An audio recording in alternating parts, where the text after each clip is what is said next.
प्रधानमंत्री पालघर जिल्ह्यात येतात आणि पालघर जिल्ह्यात वाढवण देशातलं सर्वात मोठं बंदर बांधलं जाणार आहे आणि त्याच्या शिलान्यासासाठी प्रधानमंत्री जे आहेत ते वाढवणमध्ये येणार आहेत। असं असताना पालघरमधल्या जनतेला एकूण काय वाटतं, कारण की इतका मोठा प्रकल्प त्यांच्याकडे येतोय म्हटल्यावरती त्यांच्या काय अपेक्षा या एकूण प्रकल्पासंदर्भात आहेत आणि त्यांच्याकडून सरकारकडून त्यांच्या काय अपेक्षा आहेत ते देखील दाखवून घेण्याचा आपण प्रयत्न करणार। आपल्याकडे सोबत पालघरचे काही रहिवासी आहेत, आपण त्यांना असा थेट प्रश्न विचारू, कशा प्रकारे फायदा आपण बघताय ह्या वाढवण बंदराचा एकूणच पालघर जिल्ह्याला?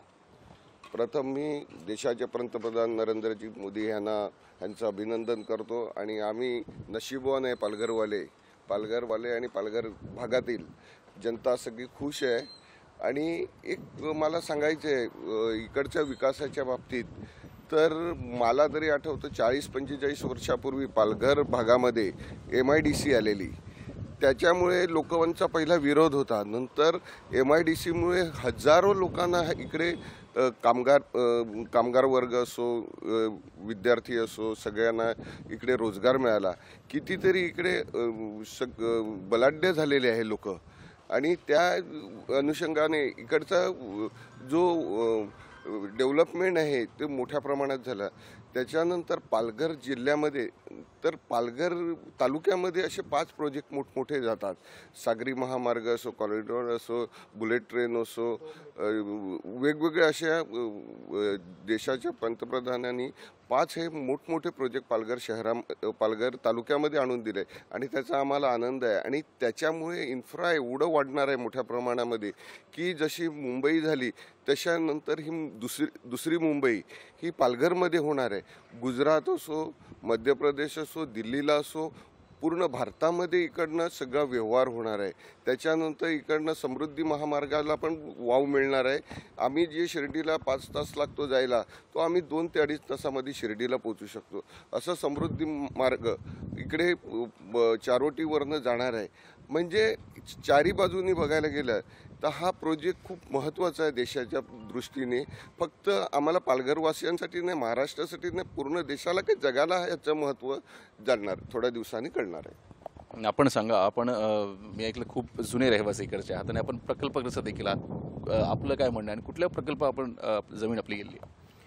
माझी जी जागा आहे, मी पण शेतकरी आहे आणि माझी जागा MRVC म्हणून प्रोजेक्ट आहे, डहाणू विरार चौपदरीकरण प्रोजेक्ट, त्यामध्ये गेलेली आहे। आम्ही स्वतः जागा दिली आहे। त्या प्रोजेक्टमुळे इथले जे हजारो चाकरमान रोज जे मुंबईला अपडाऊन करतात त्यांना त्याची सोयी मिळणार आहेत लोकल सुरू होऊन, तर त्यासाठी आम्ही पण सॅक्रिफाईस केलेलं आहे।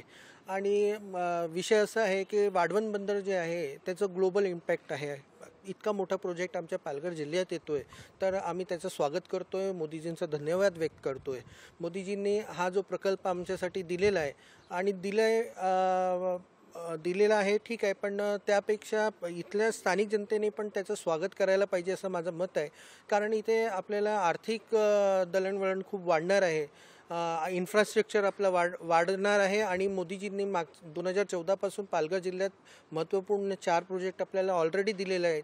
त्यापैकी कोस्टल हायवे असेल, आपला बुलेट ट्रेनचा असेल, DFCCचा मालवाहतूक कॉरिडॉर असेल, किंवा MRVCचा चौपदरीकरण असेल, किंवा मुंबई वडोदरा एक्सप्रेसवे जे आहे, दिल्ली एक्सप्रेसवे बोलतात, त्याचं काम असेल, असे खूप इन्फ्रास्ट्रक्चर प्रोजेक्ट्स पालघर जिल्ह्यातून मोदीजींनी दिलेले आहेत। आणि त्यामुळे आमचा जे आदिवासी बहुल जे जिल्हा आहे त्या आदिवासी तरुणांना, आपले स्थानिक भूमिपुत्रांना त्यामध्ये वेगवेगळ्या क्षेत्रामध्ये नोकरीची संधी मिळते, रोजगाराची संधी मिळत आहे। फक्त आता जनतेने ठरवायचं आहे की त्याचा फायदा कसा जास्तीत जास्त आपल्या पडद्यात पाडून घ्यायचा आहे, पहिली गोष्ट। दुसरं की काही लोक आहेत जे वाढवणच्या विषयी थोडंसं गैरसमज पसरवत आहेत आणि काही विषय असं पण आहे की मागे जे केंद्र सरकारचा काही प्रोजेक्ट झाला आहे त्यामध्ये जे प्रकल्पग्रस्त होते त्यांना जे आलेला अनुभव आहे त्यामुळे लोक थोडी घाबरत आहेत। पण माझी विनंती असेल की शासनाने, कलेक्टरनी लोकांमध्ये जाऊन त्यांची जी भीती आहे ती दूर करण्याचा प्रयत्न करावा आणि यामुळे पालघर जिल्ह्याचा नक्कीच खूप मोठा विकास होणार आहे, यामध्ये काही दुमत नाही आहे माझं। अपेक्षा नेमक्या काय आहेत सरकारकडून, अपेक्षा काय आहेत या प्रकल्पाकडून, आपल्याला अपेक्षा नेमक्या काय आहेत? सरकारकडनं अपेक्षा म्हणजे आजपर्यंत जेवढे जे जुने प्रकल्प झालेले आहेत त्याच्यामधला काही चांगला वाईट अनुभव लोकांच्या पाठीशी आहे. लोकांना आजपर्यंत माहीत आहे की ह्याच्या आधी प्रकल्प आले आणि तिथल्या स्थानिक लोकांचा काय झाला. तर तसं न होता इथे ह्या प्रकल्पामुळे स्थानिकांना जास्तीत जास्त फायदा कसा होईल, इथल्या युवा वर्गाला कसा फायदा होईल यावर जास्त विस्तृत पद्धतीने विचार करणे फार जरुरी आहे. जसं की हे प्रकल्प आल्यानंतर इथे जे काही रोजगार निर्माण होणार आहेत, बऱ्याचशा टेक्निकल जॉब्स इथे निर्माण होणार आहेत. तर त्याच्यामध्ये इथला स्थानिक मुलगा, इथला स्थानिक मुलगी ही टेक्निकल साऊंड कशी होणार आहे, तिला त्यातलं नॉलेज कसं मिळणार आहे, त्याच्यासाठी सरकारने याच्यावर काम केलं पाहिजे. त्यासाठी इथे काही टेक्निकल इन्स्टिट्यूट म्हणजे माझ्या माहितीप्रमाणे आज पालघर जिल्ह्यात तेवढ्या टेक्निकल इन्स्टिट्यूट नाही आहेत. इथे इंजिनिअरिंग कॉलेज तसे नाही आहेत. त्यात तेवढे इंजिनिअरिंग कॉलेज इथे आले पाहिजेत.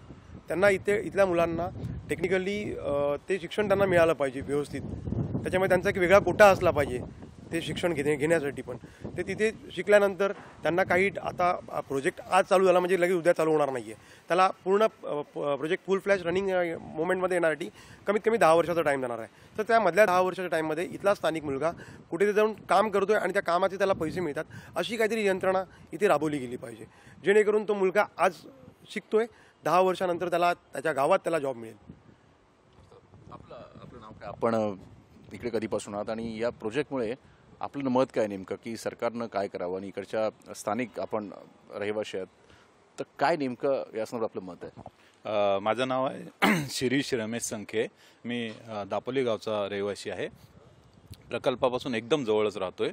कुठलाही प्रकल्प जेव्हा सरकार आणतो त्यात फायदे किंवा तोटे, नुकसान किंवा हे असतंच. प्रत्येक याच्यामध्ये काही चांगले गुण असतात, काही वाईट गुण असतात. तसं चांगले गुण घेऊन वाईट गुण याच्यातून कसे बाहेर काढता येईल हे जर प्रकल्पामध्ये केलं तर त्याचा जास्त फायदा आपल्याला होईल.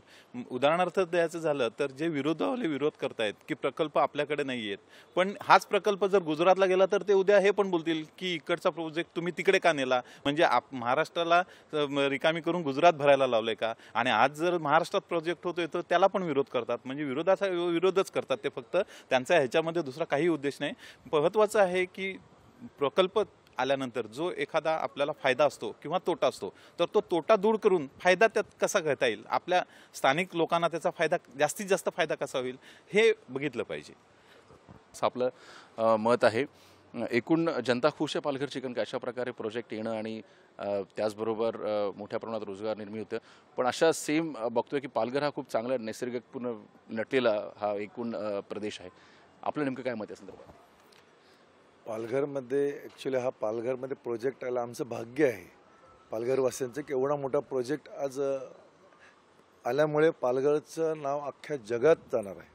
वाढवण बंदर कुठे पालघर, म्हणजे कोणी कुठे दाबलं गुगलमध्ये तर पालघरचं नाव येणार आहे. त्याचा आम्हाला अभिमान आहे. आज त्या प्रोजेक्टमुळे आमच्या जवळजवळ 50 किलोमीटर गावामध्ये प्रगती होणार आहे. फक्त ती प्रगती कशी करून घ्यायची ते स्थानिकांनी स्वतःला कळवलं पाहिजे की ह्याचा फायदा कसा करून घेतला पाहिजे, यामध्ये आपल्याला काय काय करता येईल, काय नाही. रोजगार निर्मितीसाठी आपण सक्षम आहोत का, सक्षम नसेल तर त्यासाठी काय केलं पाहिजे. गव्हर्नमेंटला सांगून बाबा यामध्ये काय काय विषय येणार आहेत त्या विषयाची आम्हाला माहिती द्या. मग त्या हिशोबाने आम्ही तसं तो रोजगार निर्मितीसाठी आम्ही त्याचं प्रशिक्षण घेऊ आणि गव्हर्नमेंटने पण तसं प्रशिक्षणासाठी एक संधी उपलब्ध करून दिली पाहिजे. कारण आता प्रोजेक्ट काय 2 वर्षात चालू होणार नाही, त्याला पण 5-6 वर्ष लागणार आहे. या 5-6 वर्षामध्ये गव्हर्नमेंटने स्थानिकांना त्या बाबतीची सगळी माहिती देऊन त्यांना प्रशिक्षण दिलं पाहिजे आणि एक चांगलं कुशल कारागीर निर्माण तिकडे करून त्यांचं भविष्य ते घडवलं पाहिजे. आणि त्यासाठी सरकारने सगळ्यात मोठं पावलं उचललं पाहिजे. कारण स्थानिकांना काम मिळणं सगळ्यात महत्त्वाचं आहे. कारण बाहेरून येऊन काम करणार आणि मग नंतर स्थानिक लोक ओरडणार, त्यापेक्षा स्थानिकांनी आपल्या इकडे लक्ष देऊन काय केलं पाहिजे, त्यातून कसा फायदा आपला करून घेतला पाहिजे. नफा नुकसान होतच आहे, पण त्यामधून नफ्यातून नुकसानातून आपल्याला कसा फायदा करून घेता येईल याकडे लक्ष दिलं ना तर आपल्याला एक वरदान ठरणार आहे वाढवण बंदर.